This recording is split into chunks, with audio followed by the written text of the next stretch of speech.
Just a very few words for me to introduce our distinguished guests. I'm delighted to welcome Professor Michael Apple to Newcastle and to our conference series. Mike is one of those rare and remarkable pioneers who over many decades has not only exposed the inequities and injustices of school systems in the USA, the UK and in many countries across the world. He is also someone who brings us back to educational purposes and the grounded realities of alternative, inclusive, deeply democratic possibilities.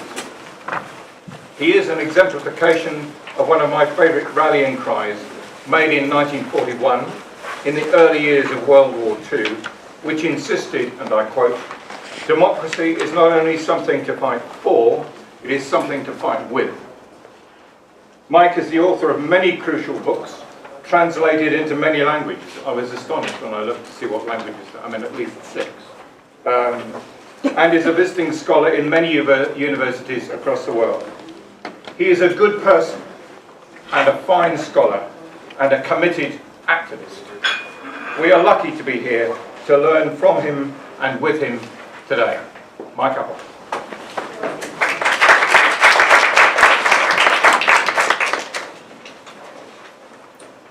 Michael, if you would like to come up and say that again, that would be very nice.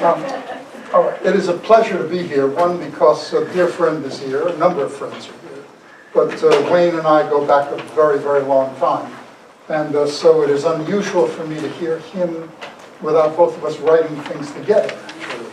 So, hi. Anyway, it's another pleasure to be here, and that has to do with a particular bit of personal biography that I've mentioned to a couple of you. When my grandfather, who was an early Russian communist, had to flee the Tsar's troops in 1890. He came to England because he couldn't get a visa to the United States. And part of his biography is looking for work in Newcastle, in Hull, and in Manchester and Huddersfield. He stayed in Huddersfield and Manchester because the mills offered work since he was a textile worker before moving to the United States. So coming to this part of England and the Midlands is like coming home. So you'll forgive me if occasionally I try and see whether my grandfather has left any communist slogans written on the wall. But all kidding aside, there is a sense of belonging here. So again, thank you for the invitation from me and my family.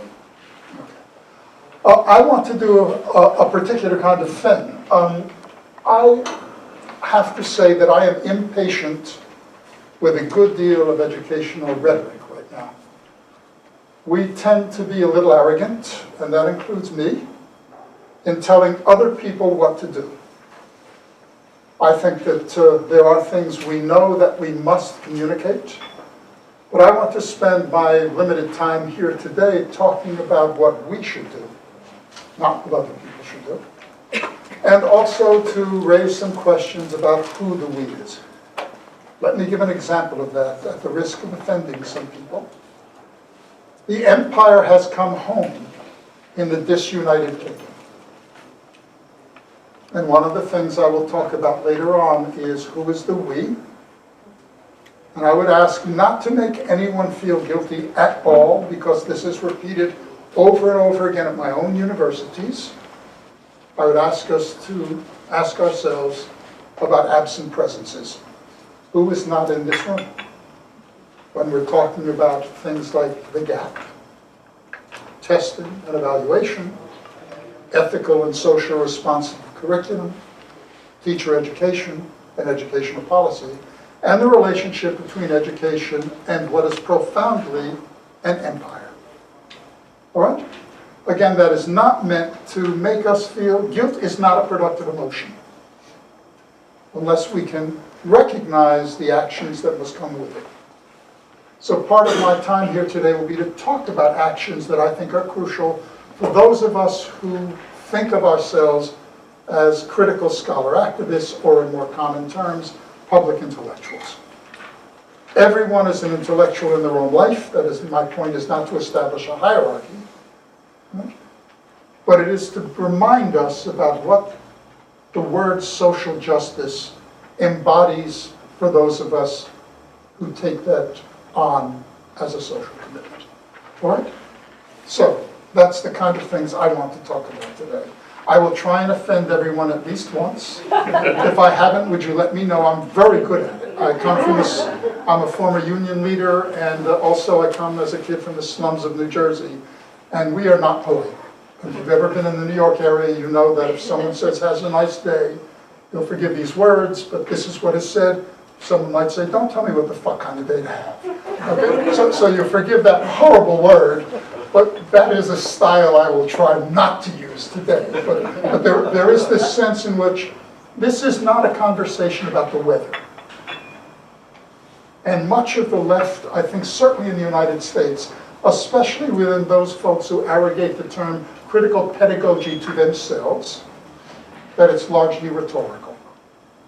And I think that real lives are at stake, real teachers' lives, real administrators' lives, and those of us at universities, it is our lives as well.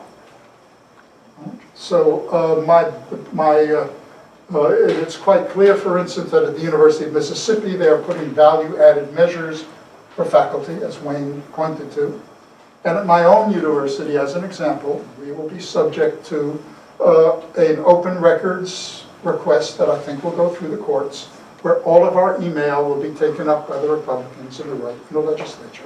So much of our conversation will not just be surveilled, we will be attacked for it. So all of this is going on simultaneously, all right? So much of the stuff that we take for granted is now under threat. Okay, so it seems to me what I've tried to figure out is, over the last number of years is the following. If we want to engage in social transformation using education, let's look at the people who are very, very good at it. And you'll forgive me for saying this, but it's not many of us in this room. That the right are the best Gramscians I have ever met, and they understand the struggle over common sense is absolutely central as a vast pedagogic and social project.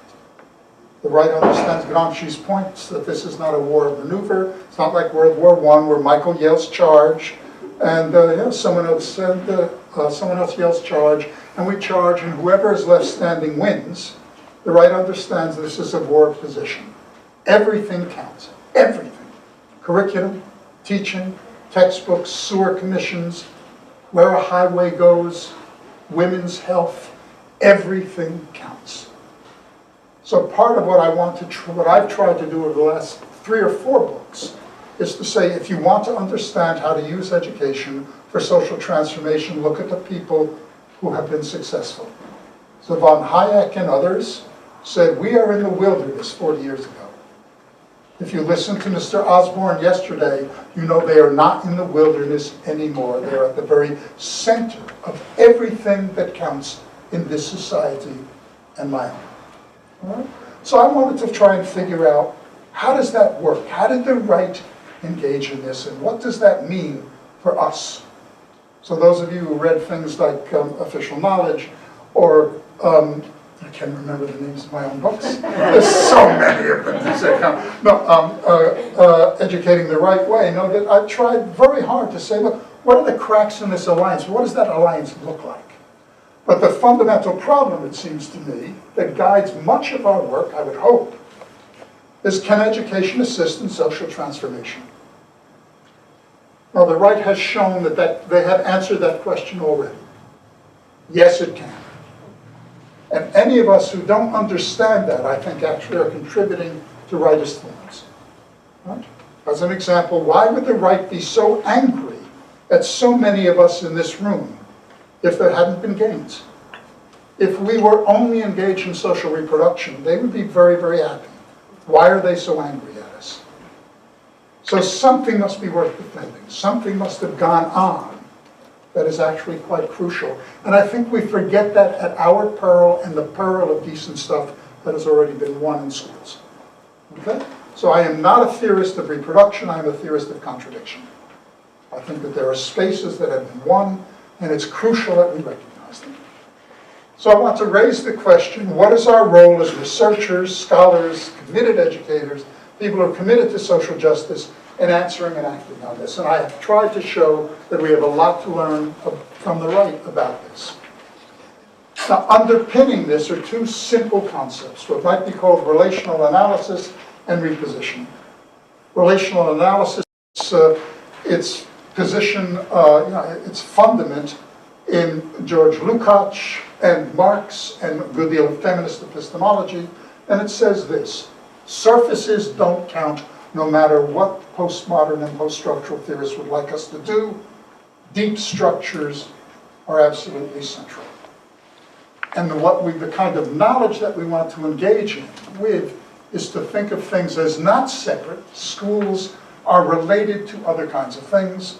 We must engage in the relations that is an analysis of the relations that give things their meaning.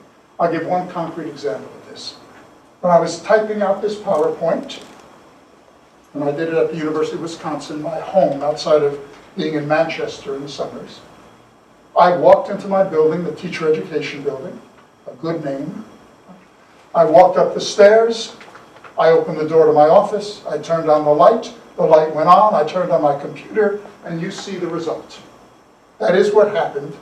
Michael Apple did engage in a series of physical acts, but those are unimportant. I walked up the stairs, I opened my office door, I turned on the light, I turned on the computer went on, I then began to type, and in Madison, Wisconsin, we burn coal to produce electricity. I know it's hard to think about in Newcastle that there might still be some miners left, but we do have miners.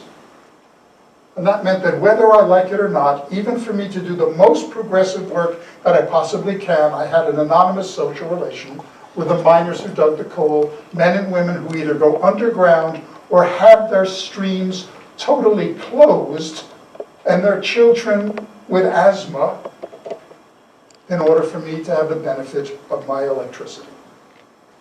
So it argues that we begin to see our work, even the most progressive work, as connected to other relations of dominance and subordination, and to the struggles against those relations, even simple good things. The second is repositioning, which is hard. And that is, in a society that is based on disrespect and a distribution that constantly goes upwards, to quote Diane, who was very articulate about that just a few minutes ago, right? We must try as much as we can to see the world through the eyes of those people who do not benefit from this society. So as someone who's a straight white man, I have to see the world through the eyes of someone who can be nailed to a fence because he is gay, which has happened in the United States. I must see the world through the eyes of what it's like to be a woman in space where I do not feel threatened in the dark, but my granddaughter does feel threatened in the dark when there's not enough light when she's walking to the bus. Or in my own state, where our governor has said that women will not control their bodies after 20 weeks. There will be no abortions after 20 weeks. And every woman must wait 3 days for cool technology. I must understand the world through the eyes, through that repositioning. And as the father of an African-American child who will not drive over 50 miles an hour in a 55 zone because he knows there is always a chance of a gun being put in his face, I must see the world through that eyes as well. Am I clear? So this is the fundament. This is what guides Wayne's work, it's what guides my work, and I would hope it guides the work of almost all of us in here. Now, I've tried to argue that there is a current crisis, and much of the discourse that goes on in critical education is that it's all neoliberalism all the time.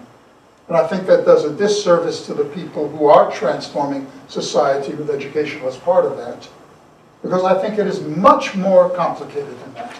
And I actually believe that we can win against some struggles against neoliberalism and still lose. So I want to claim that if you want to understand what is going on, we need a much more sophisticated understanding of the relations of dominance and subordination.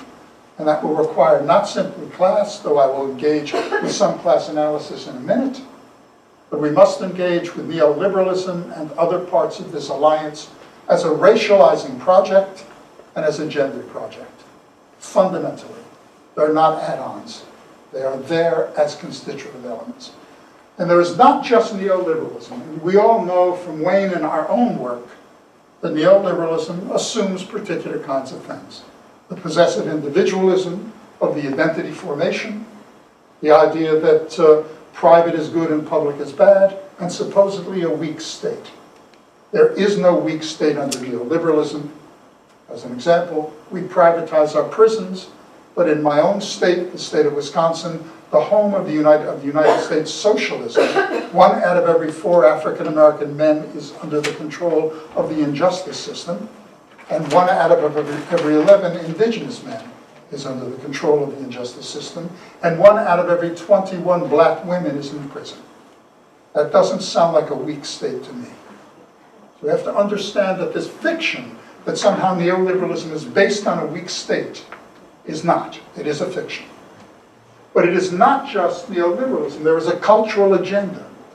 Mr. Gove represents that here, but it's also the old humanist agenda that Raymond Williams was so brilliant in articulating. And that is a vision of a strong state with control of knowledge, dispositions, and especially women and women's bodies and the bodies of people of color. And since the empire has come home, we must remember that social democracy is based on a racial contract. Once the other is here, where there's a form of bodily and cultural pollution, neoconservatism, not just UKIP, but neoconservatism as an ideological form will be present and grow. So UKIP is the more racial, overt racializing form of this, but it is much more prevalent than that. Okay? There's a third group that is less powerful here, but it is growing massively throughout the world, and that is what Stuart Hall calls authoritarian populism. I want to give a religious inflection on that. In the United States, the fastest growing school reform is not vouchers, it is not academies and charters, it's homeschooling. 3 to 4 million children have been pulled out of school, religious schools as well, and are schooled at home, 80% of them conservative evangelicals. And I quote, "Teachers are the tools of the devil." I wish that was true. I hope it is. But all kidding aside, this is a particular vision. I quote now, "Truth is in the heart of Jesus, not in the mind of man." I want to be very careful making these claims. I work with religious activists throughout the world, with Muslim feminist women who, if you look at them, are wearing burqas and remind me powerfully that Islam is against capitalism. And in many ways it is.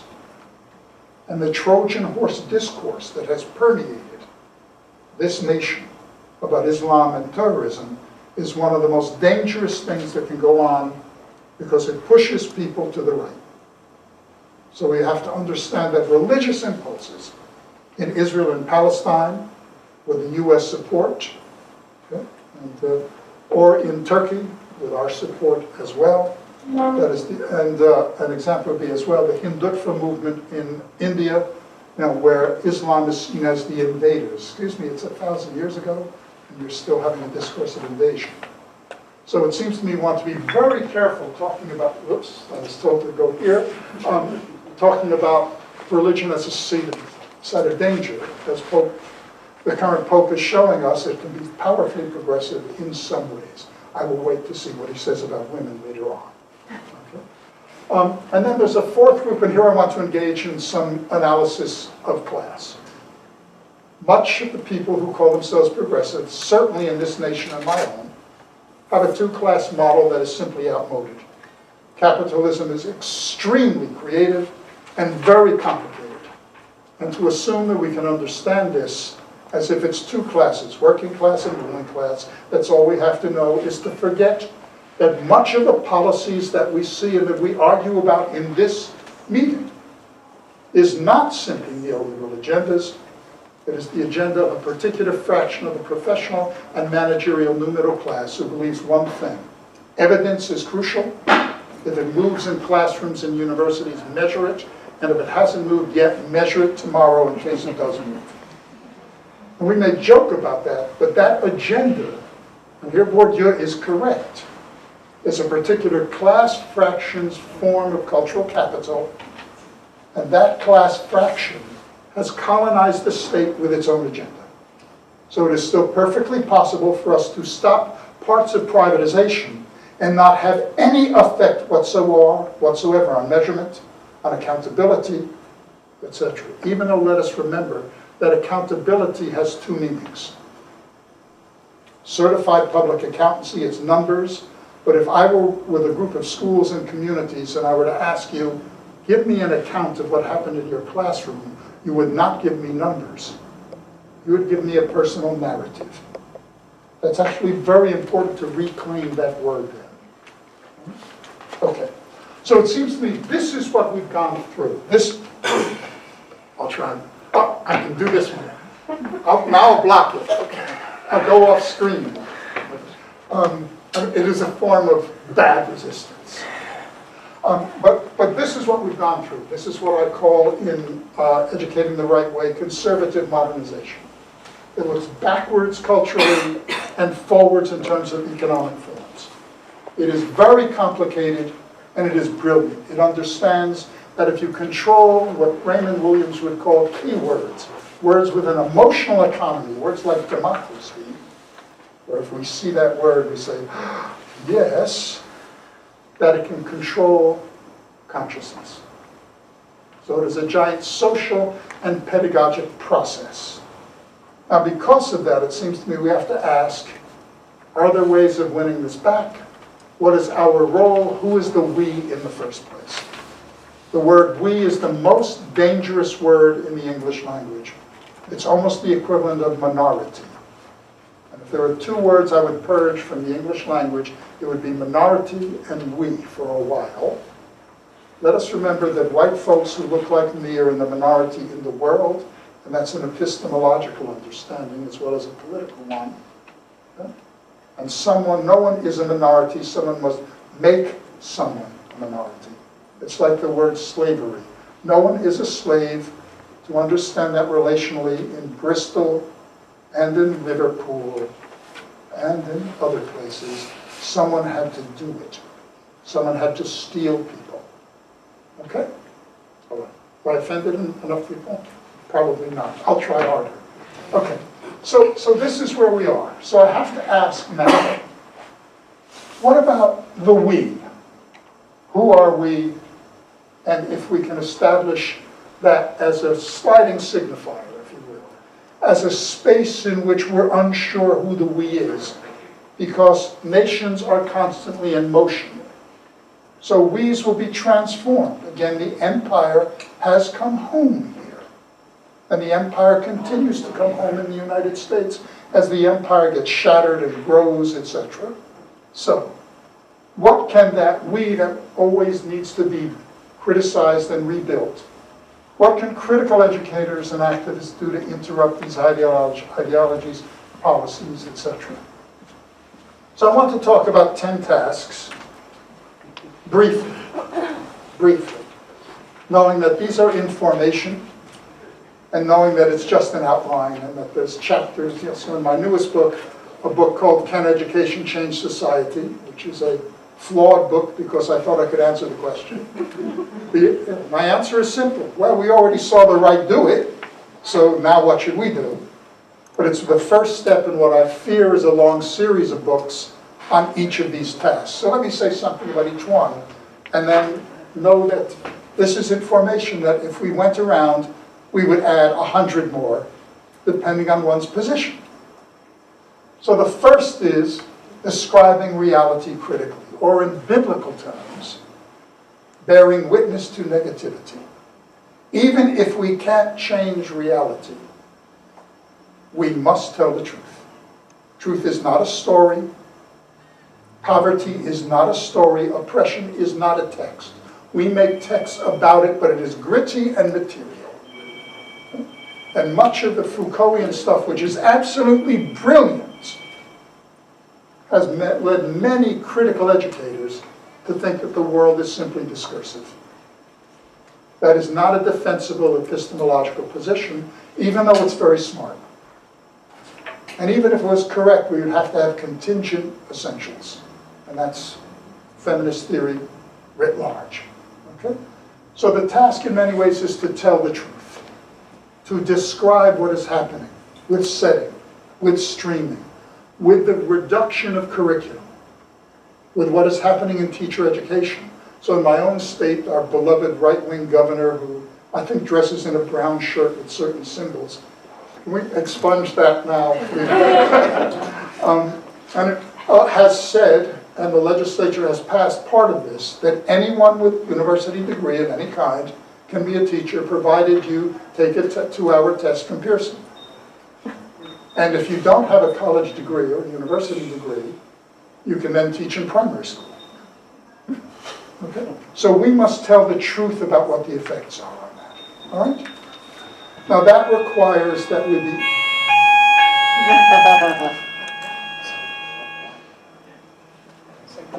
Oh shit! Wait a minute. That's it? Einstein was correct. 10 seconds is relative. I take it over. Okay. That was 10 seconds in a different universe. So, all right. Now, one of the dangers of this, though it is absolutely crucial to tell the truth and to engage in the most sophisticated critical analyses we can, which means we have to be better statistically, in terms of narrative, in terms of history, in terms of using ourselves to open the space for people to tell the truth who are not in this room, a point that you made eloquently in your own work in the last session. We have to provide the space for that as well.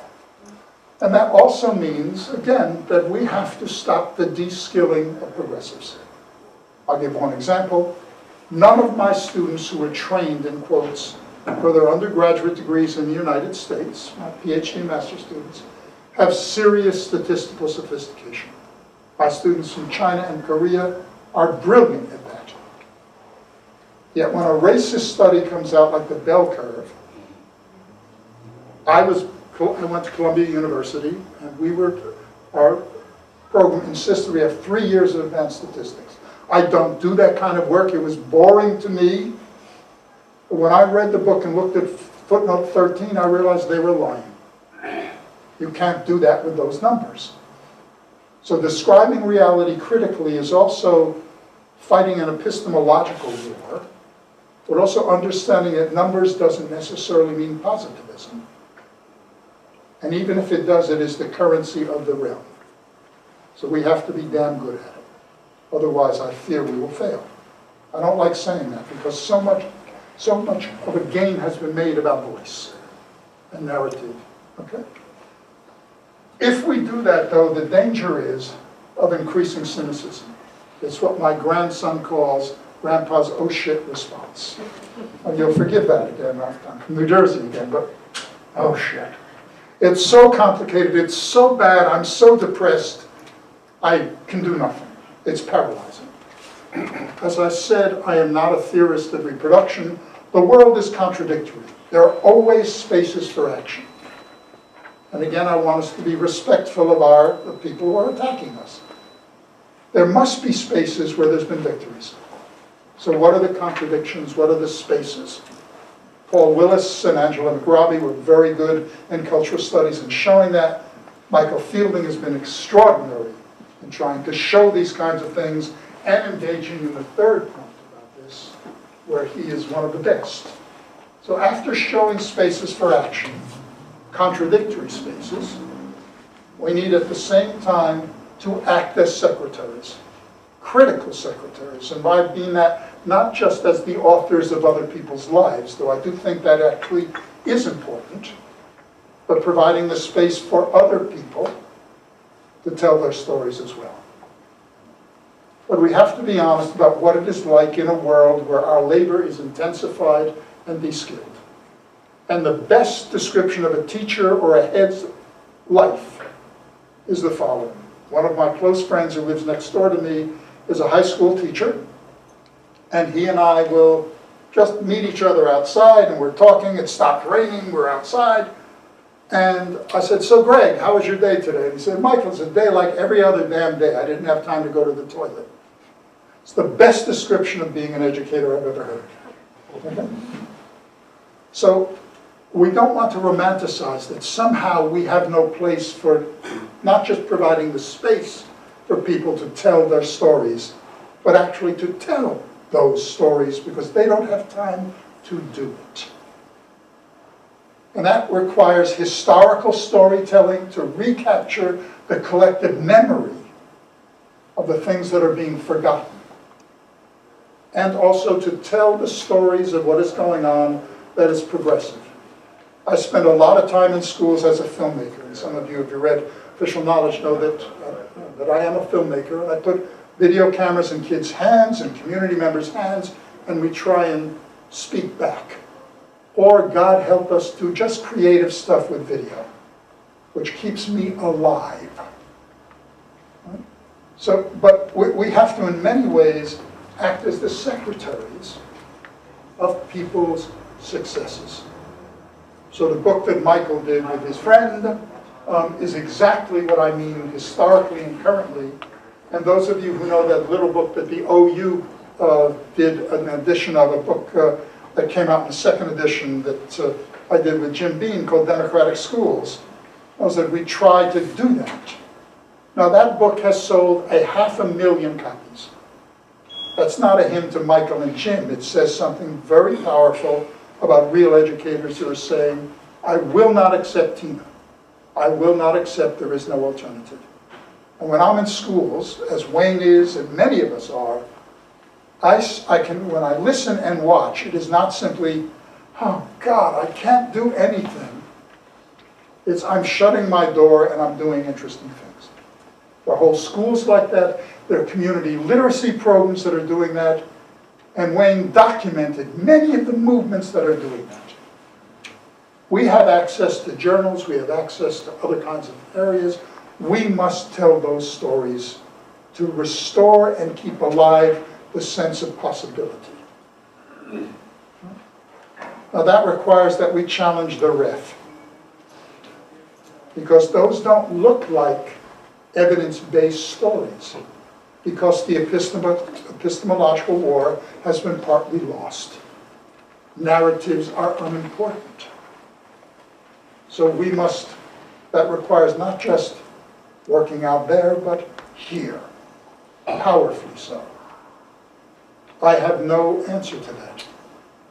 I cannot tell you what risks to take. But if someone doesn't take the risk, it will only get worse. And then all of this becomes meaningless. All right? I also think that we have to give our expertise. I think that many of us, unfortunately, because we are progressives, have committed intellectual suicide. Nothing we have learned that we can give back. We do not lead social movements that are transformative, but we sure as heaven can work with them. And there are things we know, and that knowledge is already paid for. I am paid, and many people in this room are paid from the excess labor of real people. I work in a public institution, not a private one. My salary and my work has already been paid for by real people. Unpaid labor by women in the home and on farms, paid labor, or people who have lost their jobs. They've already sacrificed in order for me to do the kinds of critical work that I believe is crucial. Or working with communities that is crucial. So it's been paid for. The task is to give it back. And here, you'll forgive me, I must tell a personal, powerful story. You'll forgive me for being a little autobiographical here, but it will make the point powerfully, I hope. I spent a lot of years teaching in the slums of New Jersey. And when I taught a kid to read, I knew that I taught a kid to read. It was visceral and immediate. And there's a sense of leaving the school that day when you say, it's worth it. I did that with that child. When you work at the university, it's really hard to see that. It takes time. So here's the story about that. My father, Harry Apple, the gentle commie, He goes and gets, when he was alive, went to get arrested with a tie on because the working class had to be respected. The puzzling thing. And he never swore, even though he's from New Jersey. I think he's the only person I ever met who didn't act like me. And when you walked into his little assisted living apartment, there was a shrine to Michael and Rena Apple. All the books were visible as soon as you walk in. Powerfully so. But I was beginning to doubt. So official knowledge had come out, it had won some awards, and I'm looking around saying, yeah, but is it worth it? For anyone who doesn't have these doubts isn't really critical, it seems to me. We have to doubt who we are because we are in formation. That's the first recognition that criticism has to be internal as well as external. And I walk in and I say to my father with first name, so he knows it's serious, Harry. He goes like this. It's not Dad, it's Harry. I said, look, when I was teaching in the slums of New Jersey, I could see the effect. So I'm afraid I've been co-opted. So yes, the books are famous, they're translated. Does it make a difference? And he looked at me, you'll forgive these words, I'm about to use the F word again. And he looks at me and says, Michael, now he called me Mike. When it was Michael, it was go to your room, I'm locking the door, and you're coming out tomorrow. And his face is literally in my face, literally right here, spitting on me.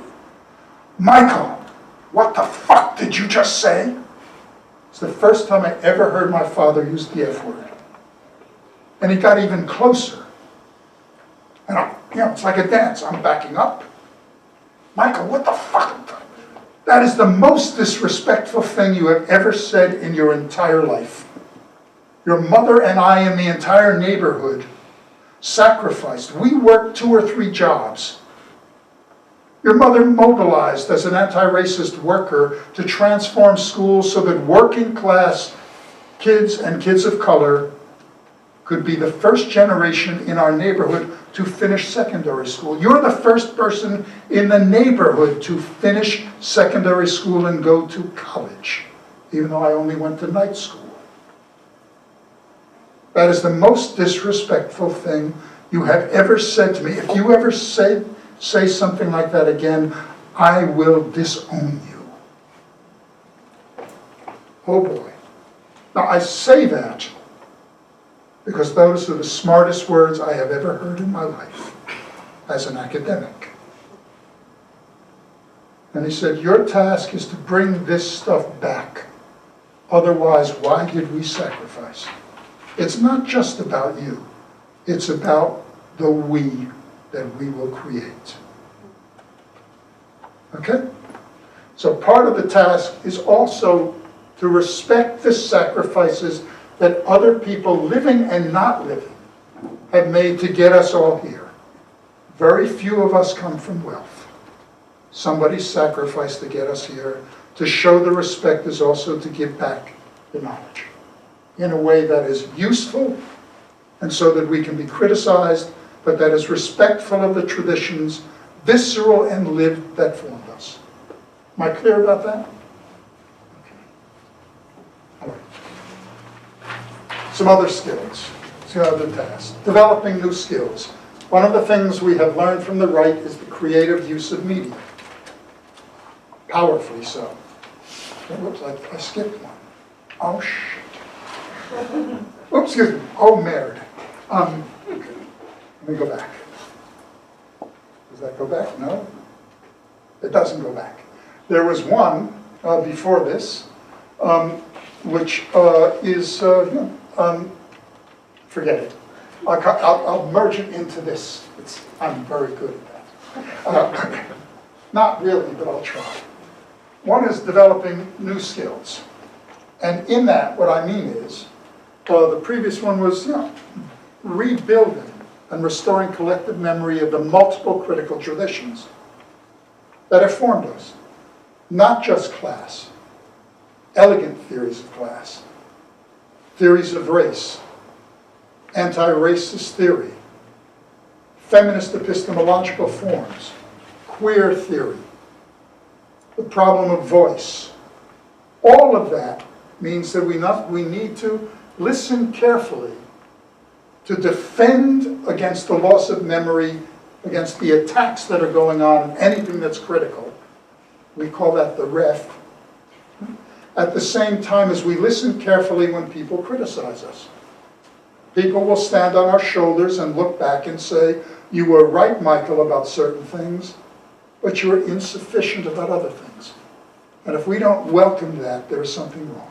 This is not about ego, it is not about academic standing. It is about the collective form of collective knowledge. So we must understand to keep these traditions alive requires constant discussion and constant collective criticism. And not only academic criticism. Powerful criticism, I don't like the terms from below.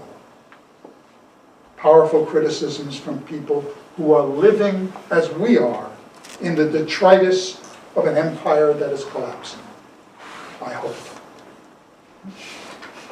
That requires that we develop new skills. One of the things that the right has done is to talk plain folks English, or plain folks Hebrew, or plain folks Urdu, or plain folks Espanol.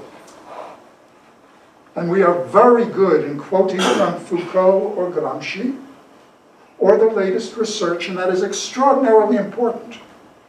But when Wayne is out mobilizing, and I am out mobilizing, and many of us are out in schools, if I say, let me quote from Discipline and Punish, it doesn't take long for people to catch up on their sleep.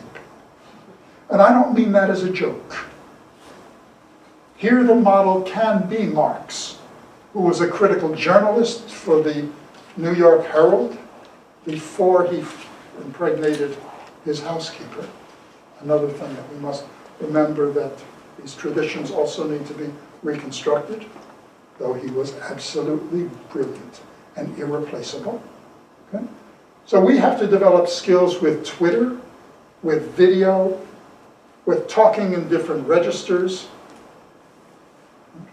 And some of the best work that is done on that is done on the teacher research models that are critical, not simply let me tell you a story.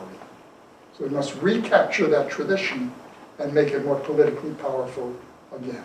Otherwise, we're reduced to the world is stories with no bite. Next.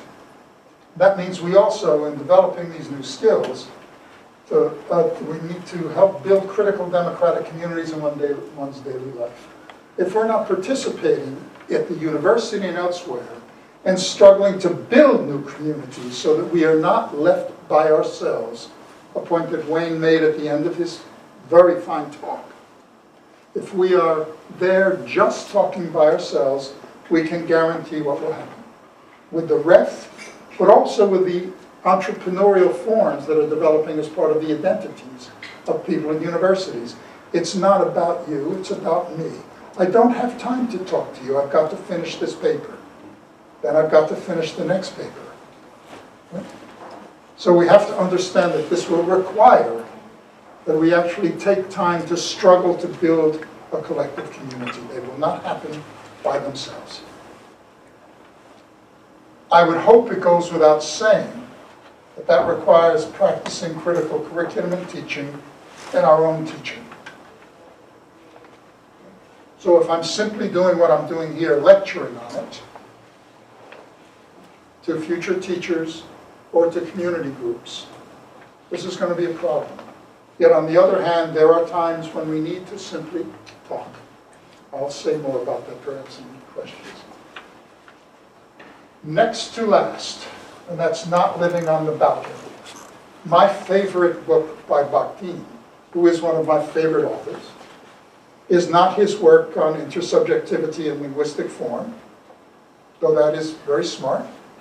It is Rabelais and his world, his work on the balcony, where he traces the history of Carnival and the balcony.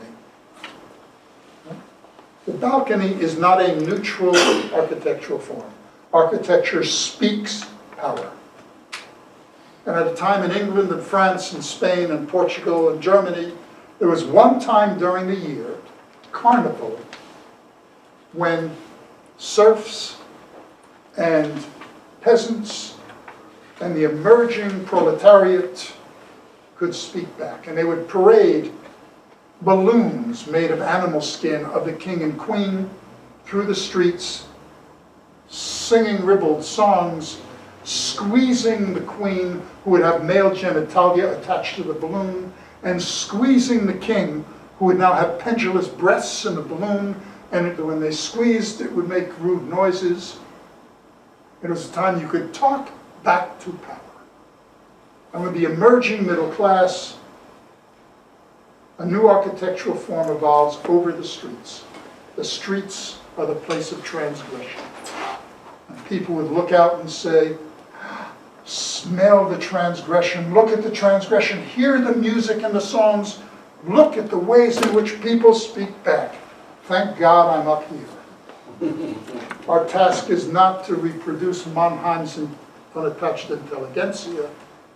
The balcony is not a place to be. To quote Pierre Bourdieu, when the future of the world is at stake, I must act.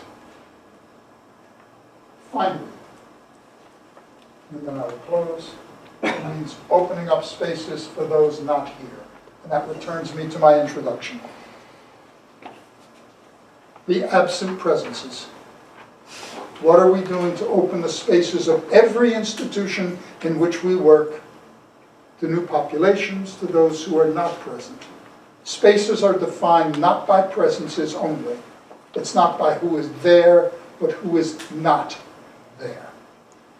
And to the extent that we do not increase the voices in our own institutions, such as universities and elsewhere, we cannot actually engage in the rest of these tasks. And that requires voices around sexuality in the body, around diasporic populations. I will not go with the etc. That's the problem. It is always informational. Who is the we? Who are the voices? Okay. Okay, then a last thing, the last slide. None of us will be perfect in doing all of these things. There's certain things I'm not good at about this, that I'm in formation about. None of us can do all of this well. That requires, again, that we form collectivities inside universities and social mobilizations to be taught and to teach, and to defend and create a critical democratic education worthy of its name. That's our task. We're already doing much of it. The task is now to defend what we are doing and to keep the vast river of democracy flowing for everyone. Thank you.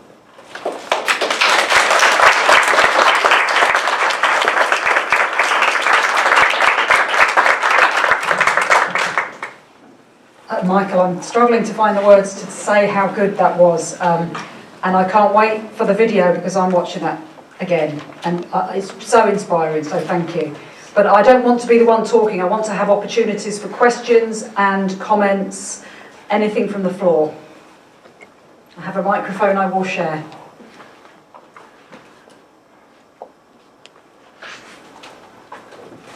If you just say your name. Terry Wrigley, Assistant Professor in Northumbria. I just want to do a plug to please get involved with a particular project. It arose out of discussions between myself and a friend talking to the NUT only 9 months ago, and we formed a sort of network of academics to try to mobilise the research, to put it behind, make it available for teacher activists and as well as parents. Reclaiming Schools, you can find it on the web, reclaimingschools.org.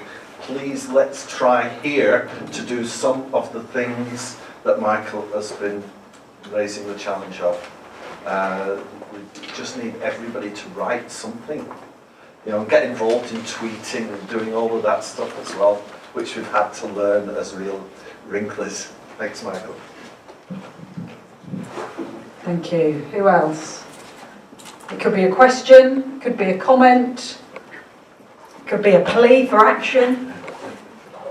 Thank you again, Michael. Thank you. It's so inspiring. It gives me sucker for the work that we. Is that the right word? For the work I that know we in New do. Jersey, sucker means something else. I know, that's why that didn't sound right. But I think that yours is a better use of that term now. I'll take myself out of New Jersey. I just wanted to make a comment really about what's happening in Britain at the moment. And you talk about the absent presence of race in public policy, and that's definitely happening now in education policy in England. But there's also re-racialising going on around Britishness and discourses of who is British and who's not quite British enough, and demonisation of immigrants, etc.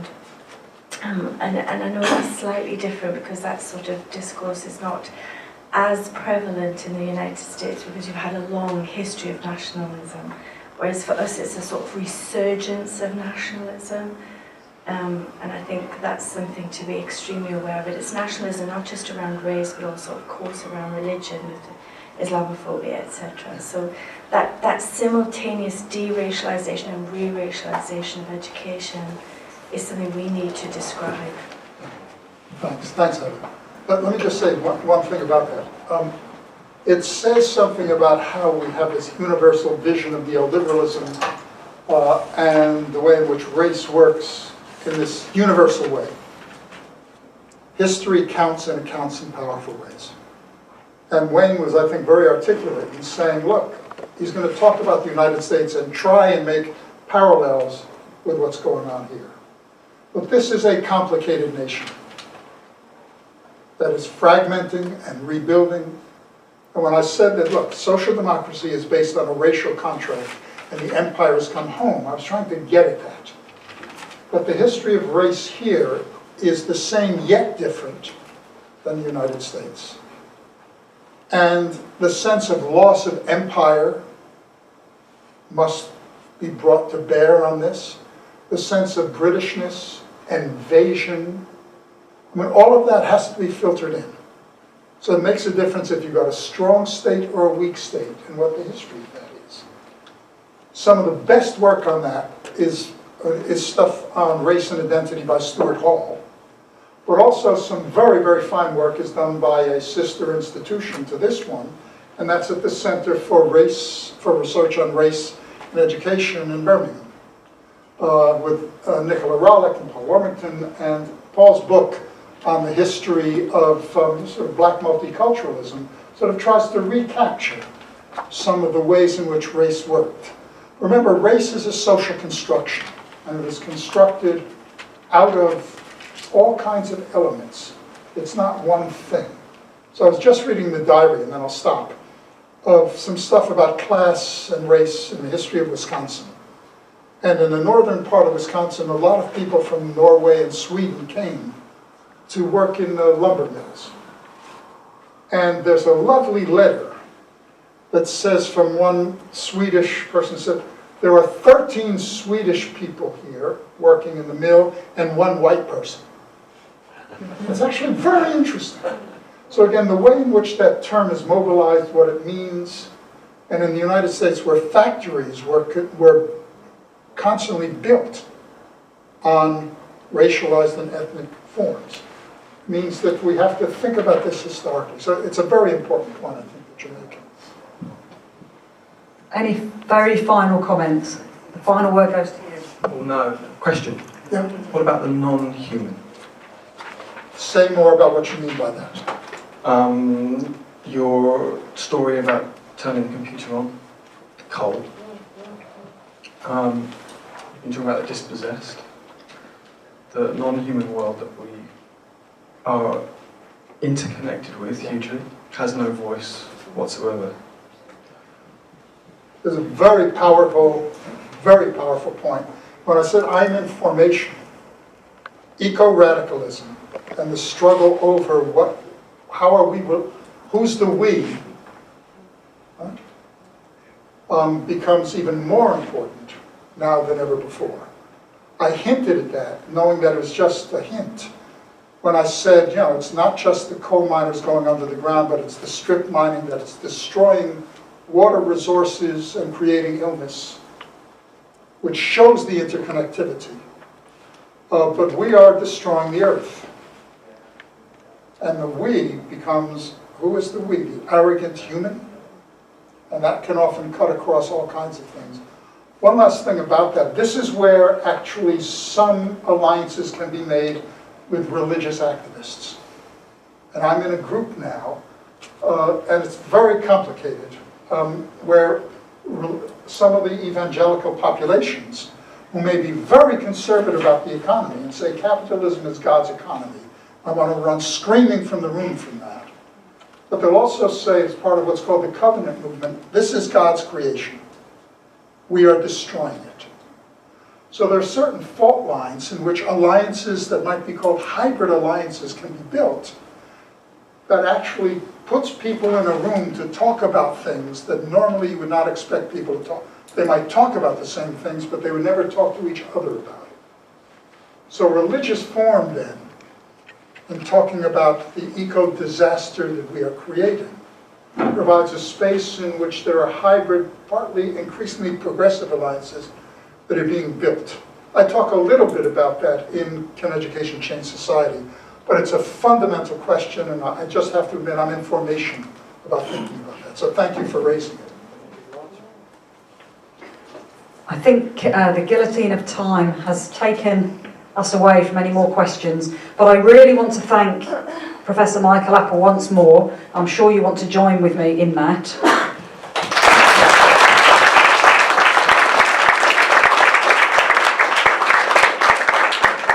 And Michael has given us, I think, a momentum to move forwards, because he's made a very impassioned speech which is about opening up communities, building connections, activists working with academics, academics being activists, etc., etc. And there are many people who are not represented amongst us here, and we want those people to be represented, but we need your help to do so. So we really want to find ways of building into your networks. So if you're connected with teachers or educators or students or campaigners or whoever you think should be here, trade union movements, etc., we really, really need your help. So when we kind of send out publicity for events, can you help us by forwarding it on? Or can you give us names of who should be on the list? Or can you help us connect with people? And I think I would say that that would be something very concrete which Michael has offered us, is that invitation to make sure that we do that. So thank you so much for everybody for coming today. Some people have travelled a very long way. Wayne probably gets the prize for travelling the furthest because he's come from Seattle. But we have Joe Van Sel here, who's come all the way from Malta for this event. We have people who've come from Stirling and from the west coast of Scotland. We have people who've come right from the south coast, from Sussex. And we have lots of people from around this area as well, from kind of Newcastle, Northumbria, etc. And I've come all the way from Hull. And maybe one day I can welcome you to Hull. So thank you very, very, very much. You've got evaluation forms. If you can fill them in, give us comments, give us suggestions. And we really hope to see you in Edinburgh on Thursday, the 8th of October. Thank you.